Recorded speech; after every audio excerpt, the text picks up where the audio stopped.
అందరికీ నమస్కారం. ఈరోజు సుధామా శతకంలోని 6వ పద్యం. ఒంటిగ యానము సేయుట మంటగునను తలపుగొనుచు మడగకు మాయెన్ జంట పనులు నొక్కొక తరినంటించును జల్లబడని అగ్ని సుధామా.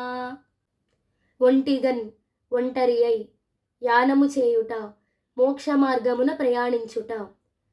మంట అగున్ అను తాపమును కలిగించును అను తలపున కొనుచున్ ఆలోచన చేయుచు మాయన్ మడగకు మాయ వలన కృంగిపోవలదు ఒక్కొక్క తరిన్ ఒక్కొక్కసారి జంట పనులున్ జంటగా చేయు పనులును చల్లబడని అగ్నిన్ అంటించున్ ఆర్పరాని మంటలను వ్యాపింపచేయును.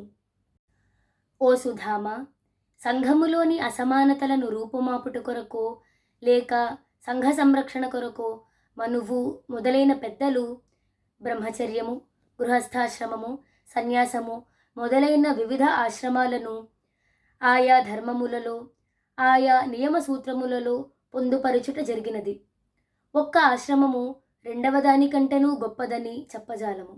ఒక్కడుగా వ్యక్తి చేయు సాంఘిక వ్యాపారమును ఒంటరి పోకడగా ముద్రవేయలేము.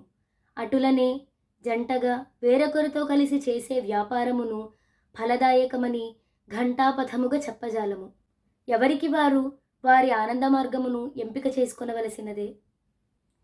ఇదే విషయం వివేక చూడామణిలో కూడా చెప్పబడింది. ఉద్ధరేత్ ఆత్మన ఆత్మానం మగ్నం సంసార వారిధౌ అంటే సంసార సాగరమున మునిగినవాడు తనను తానే ఉద్ధరించుకొనవలెను. ఇది ఈ పద్యం యొక్క భావం.